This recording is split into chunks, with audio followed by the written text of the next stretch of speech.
आज हम बात करेंगे भारत के एडमिनिस्ट्रेटिव रिफॉर्म्स की। देखिए, ये सिर्फ कोई पॉलिसी डिबेट का टॉपिक नहीं है, बल्कि ये हमारे देश के विकास की एक लगातार चलने वाली कहानी है।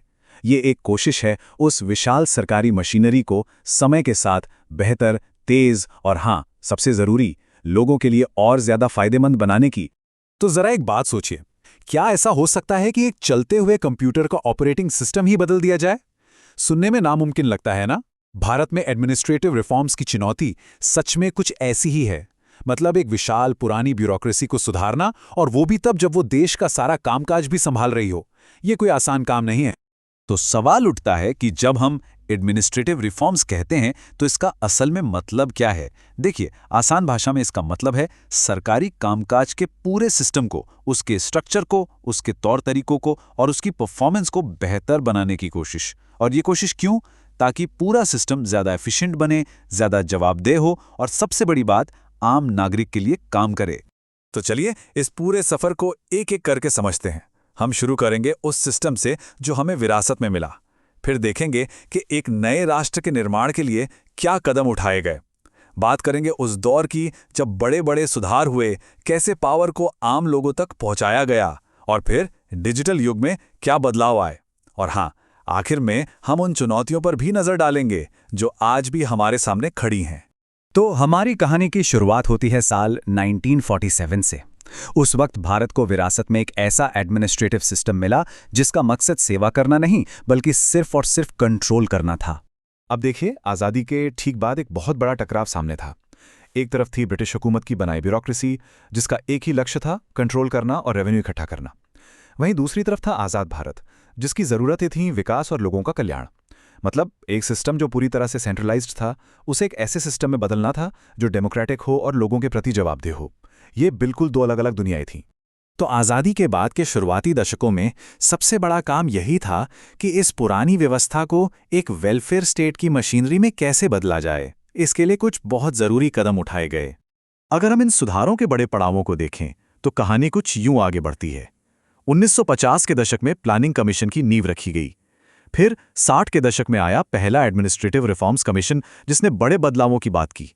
90 का दशक विकेंद्रीकरण यानी डिसेंट्रलाइजेशन के नाम रहा।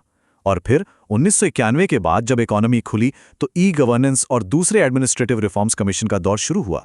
चलिए अब जरा विस्तार से बात करते हैं पहले प्रशासनिक सुधार आयोग यानी फर्स्ट एआरसी की। ये सच में सिस्टम को जड़ से बदलने की एक बहुत बड़ी और ऐतिहासिक कोशिश थी। अब आप सोच रहे होंगे कि इसका काम कितना बड़ा था। तो सुनिए, इस अकेले कमीशन ने सरकार को 20 डिटेल्ड रिपोर्ट सौंपी थी। 20। इसमें एडमिनिस्ट्रेशन के लगभग हर पहलू को कवर किया गया था। ये अपने आप में एक जबरदस्त काम था।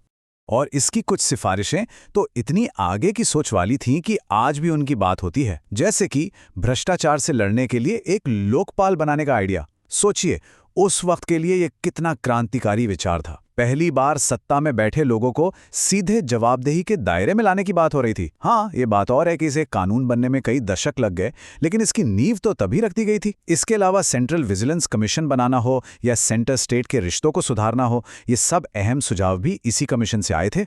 इस सफर में जो अगला बड़ा मील का पत्थर आया, वो था प्रशासन को आम लोगों के और करीब लेकर जाना, यानी पावर का डिसेंट्रलाइजेशन।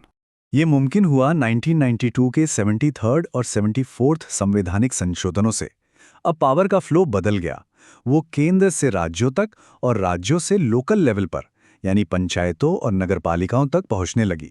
मकसद बिल्कुल साफ था, डेमोक्रेसी को जमीनी स्तर पर मजबूत करना और सरकारी कामकाज को लोगों के दरवाजे तक पहुंचाना। फिर आया 1991 के बाद का दौर। इकोनॉमिक लिबरलाइजेशन और टेक्नोलॉजी ने मिलकर एडमिनिस्ट्रेटिव रिफॉर्म्स के मकसद और तरीकों को, कह सकते हैं, पूरी तरह से बदल कर रख दिया। और सबसे बड़ा बदलाव क्या था? वो था सोच में बदलाव। सरकार की भूमिका अब कंट्रोल और रेगुलेट करने वाले मॉडल से हटकर सुविधा देने और सक्षम बनाने वाले मॉडल की तरफ बढ़ गई। कहने का मतलब है, सरकार अब सिर्फ एक रेगुलेटर नहीं, बल्कि एक फैसिलिटेटर बन रही थी जो विकास में मदद करे। और आज के दौर के सुधारों का फोकस देखें तो तस्वीर बिल्कुल साफ हो जाती है।